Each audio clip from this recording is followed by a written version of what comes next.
before coming here to meet with the bishops, our Holy Father addressed members of the civil government and members of the diplomatic corps, along with ecumenical leaders and members and ecclesiastical authorities as well.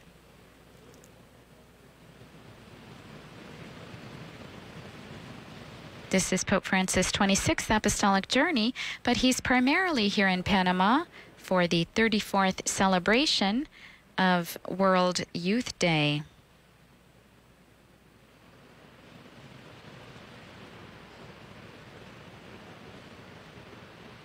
The president of Panama said in an interview with Vatican News earlier that Panama is ready to welcome the Pope. There's about over 400,000 young people who've registered for this event.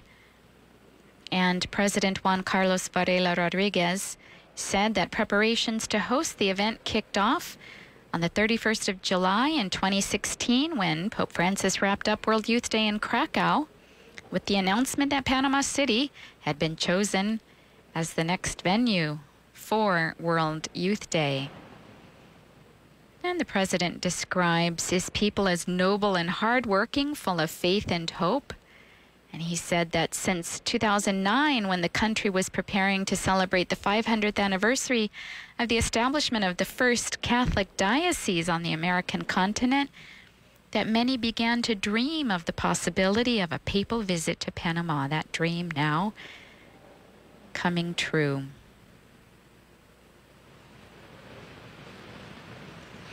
The president also noted that in welcoming the Pope, it wasn't not just a pastoral visit to a particular country, but for an event that would gather thousands of young people from all over the world in one place, which is perfectly in keeping with how they see Panama's vocation to be a bridge and a mediator, bringing people together.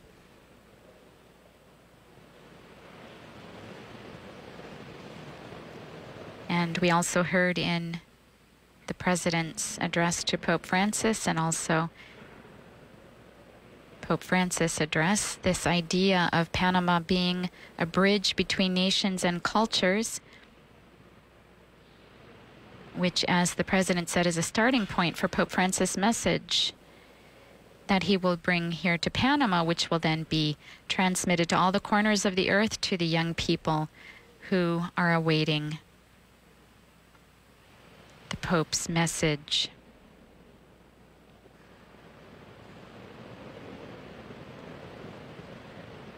The president also explained that they did a lot to prepare from a logistic and organizational point of view so that the pilgrims would be able to experience this gathering with the Pope in the best way possible. He described it as everyone making their best effort so that the small nation would be able to offer the best that it has to offer. Everything is ready, he said. Mobility, health, and emergency plans are already being communicated to the general public. The new subway line that they've been working on is now operative, and they've introduced other transportation and pedestrian routes for the event. And he concluded his interview with Vatican News saying that as a Panamanian, I feel honored that our country will be at the heart of the world for a few days, pumping the Pope's message of hope, unity, solidarity, and concern for those in need.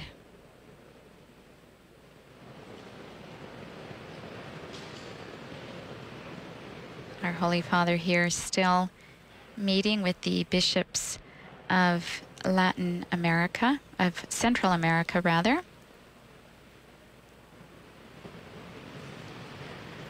Panama itself has a population of just a little over 4 million people, with over 36 million people Catholic.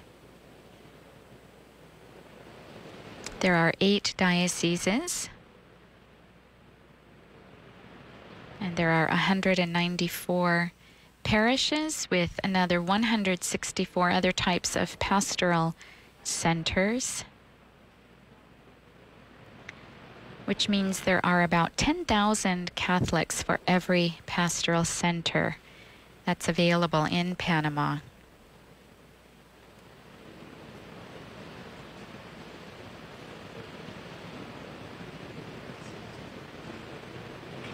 Here in Panama, there are 15 bishops. There are 234 diocesan priests and 186 religious priests. So there's about 420 priests altogether in the country of Panama. There are about 81 permanent deacons, 49 religious brothers, 450 religious women. And there's a large number of lay missionaries in Panama, a little over 4,000 there, with about 2,000 catechists here in Panama. Again, our Holy Father still greeting the bishops from Central America here who have come to greet him in his first and his second public appearance, but his first event with the Catholic Church, the first World Youth Day event at which our Holy Father will be present, will take place later this evening.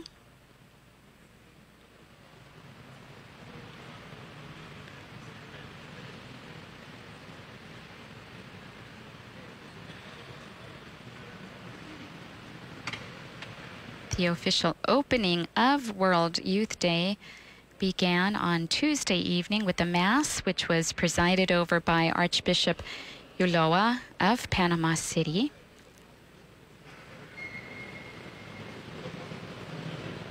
And he said in his homily, "We believe in you," to the young people present. "We hope in you," he said.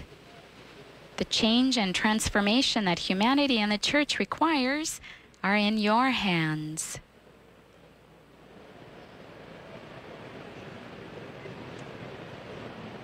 And thus he summed up the expectations that the young people have for this event, which is taking place once again. One of the key passages of Archbishop Ulloa's homily was that of confession. Oh, he made a confession saying that sometimes we adults think that young people don't want to listen. He said, yes, you need direction and accompaniment from us, but above all, you need that we listen to you.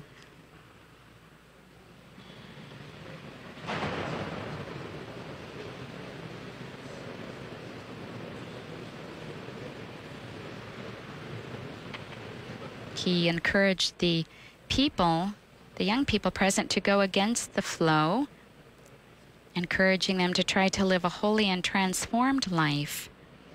And he brought back to mind what the Pope often says, that holiness has its risks, challenges, and opportunities, but we can all be saints.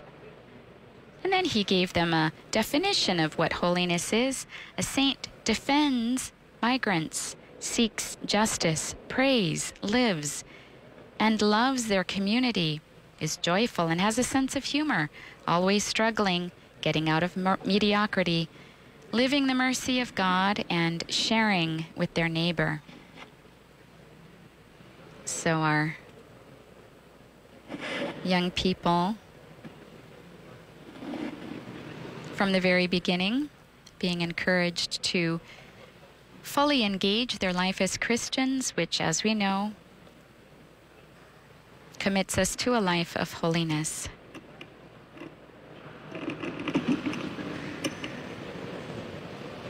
Going behind the scenes right now as our Holy Father is greeting these bishops, the young people who are here for World Youth Day, participating in catechesis from 9 in the morning until 12 in the afternoon. There are 380 bishops present for the catechesis at 137 different centers of catechesis. And the catechesis is being given in 25 different languages. And confession is available in what's being called the Garden of Forgiveness from 9 a.m. to 4 p.m. And there's a vocations fair available from 9 a.m. to 5 p.m. And in the afternoon, they can go to see exhibits, see dances, other performances, take part in discussions from 1:30 until 11:30 at night. This is definitely a schedule for young people.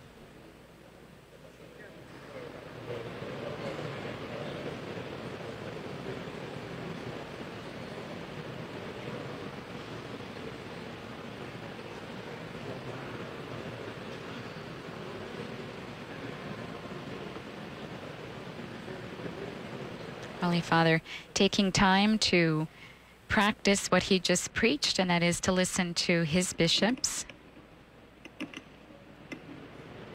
Our Holy Father began his trip to Panama on Wednesday morning. He left Rome at about 9:30 in the morning, having gone to the Basilica of St. Mary Major the day before, as always, in order to pray before the icon there of Our Lady. And before leaving Casa Santa Marta, he met with a group of 8 young refugees from the Pedro Arrupe Center here in Rome. And we've already heard our Holy Father mentioning the plight of many young people here in Central America, that of migration. And even before leaving, he put migrants front and center. Pope Francis flew over Italy, France, Spain, Portugal, the Portuguese Azores, along the coast of the U.S. and Puerto Rico, the Dominican Republic, the Dutch Caribbean, Colombia, and finally touched down at about 4:30 in the afternoon yesterday, local time, in Panama City, landing at the Tocumen International Airport, which is the international airport of Panama. Panama City, the capital. And that airport is a regional hub to and from the Caribbean and between North, South, and Central America, and features routes also to some European and Asian cities as well.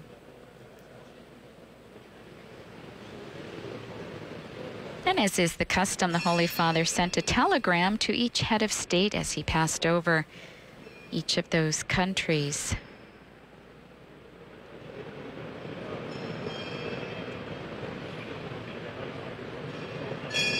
And our Holy Father was greeted by about 2,000 people when he arrived at the airport yesterday. Among them, President Juan Carlos Varela, the President of the Republic of Panama. And of course, both the Vatican and Panamanian national anthems were performed. 2 children presented our Holy Father with flowers, and there was a brief cultural encounter as well. While the Holy Father is staying in Panama, as is customary, he is staying at the Apostolic Nunciature. And this morning, our Holy Father celebrated Mass in private at the Nunciature.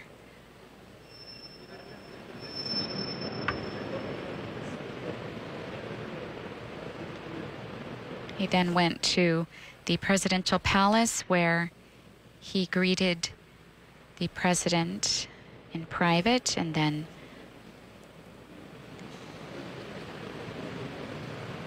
greeted the government authorities, civil authorities, members of the diplomatic corps, as well as ecclesiastical and ecumenical leaders, ecclesiastical authorities and ecumenical leaders, prior to coming here to meet with the bishops of Central America.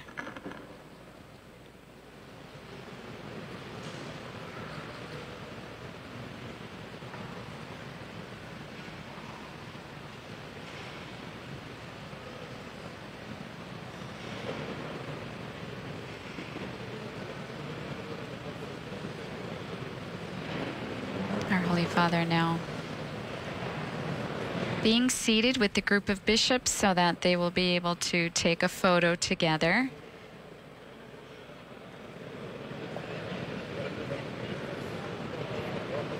The only other pope to visit Panama was Pope St. John Paul II, who visited the Republic of Panama on March 5th, 1983, and who, at the end of that visit, made a stop in El Salvador in order to pray before the tomb of Saint Oscar Romero, the saint from whom our Holy Father took many of the thoughts that we heard in his discourse just moments ago in front of these bishops, these pastors, many of whom are dealing with populations that are extremely poor. Our Holy Father, accompanied now by the Archbishop of Panama City, Archbishop Ulloa, and behind accompanied by the Archbishop of El Salvador.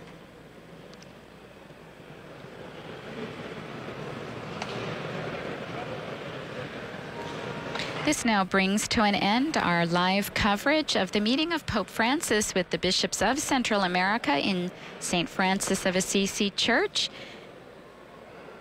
Pope Francis will now go to the Nunciature, where he will dine in private, and this afternoon at about 4:45 local time in the afternoon, he will go to Campo Santa Maria la Antigua for the official opening of World Youth Day. Be sure to visit the Vatican News web portal, our Facebook, Instagram, Twitter, and YouTube accounts for complete World Youth Day coverage. On behalf of Vatican Media, thank you all for joining us, and we'll be back with more coverage of World Youth Day 2019. Laudetur Jesus Christus, praised be Jesus Christ.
The eye is the lamp of the body. So if your eye is healthy, your whole body will be full of light. In a world darkened with explicit and misleading media, the light has dawned. Truth is revealed. It is here to set you free and fill you with peace. Shalom World offers 3 separate channels for North America, Europe, and Australia, with a global vision to bring the peace of Christ to the whole world. A commercial-free, 24/7, high-definition family television network. Shalom World, God's own channel. Endorsed by the Church, Shalom World is on a journey to turn the world focus from self to Christ. Reaching out to a 375 million English-speaking audience worldwide, with vibrant programs for all ages, such as talk shows, powerful preaching, youth and young adult conferences, children's programs, movies, music, Bible studies, interviews, live papal visits, and much more. Shalom World transforms media to heal your past, guide your present, shape your future. Shalom World is available free on platforms such as latest smart TVs, IPTV, and gaming devices, mobile phone and tablets. Watch online on our website at shalomworld.org. What are you waiting for? Download now. Watch right away and be guided by the true light, set free by the truth, and be filled with eternal peace. Change what you watch and watch the world change with Shalom World, God's own channel.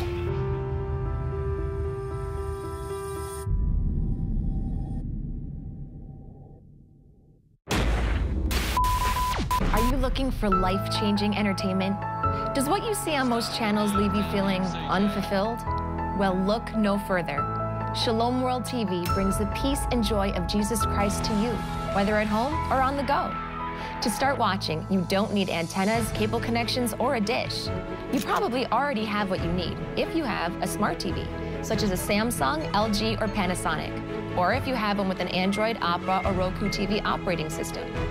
These can be found on the latest models of Sony, Toshiba, Vizio, Philips, RCA, Sharp Aquos, TCL, Insignia, Element, Hitachi, Vestel, Skyworth, Changhong, Konka, and Hisense. You can also watch Shalom TV on most IPTV streaming devices, starting with the 4th generation of Apple TV and Roku, Amazon Fire TV, Mi Box, Amino, Humax, or on TiVo Box through the Opera TV store. Are you a gamer or virtual reality enthusiast? We've got you covered. Shalom World is on Xbox One, Razer Forge, NVIDIA Shield, and HoloLens. To start watching, all you have to do is go to the App Store, download Shalom World, and start being fulfilled by content that brings you into a deeper relationship with Jesus Christ. For more information on how to watch Shalom World on your TVs and devices, visit us at shalomworld.org/connectedtv. Have a smartphone or tablet? Take Shalom with you wherever you go. Again, by downloading Shalom World from the App Store. If you prefer to watch from your Mac or PC, get the Shalom World desktop app. Or you can always watch from our website, shalomworld.org. And guess what? Shalom World is absolutely free on all of these platforms. Yes, free. There are no download charges and no in-store app purchases required, ever. If you're looking for life-changing entertainment, you found it. It's here, waiting for you on your Shalom World.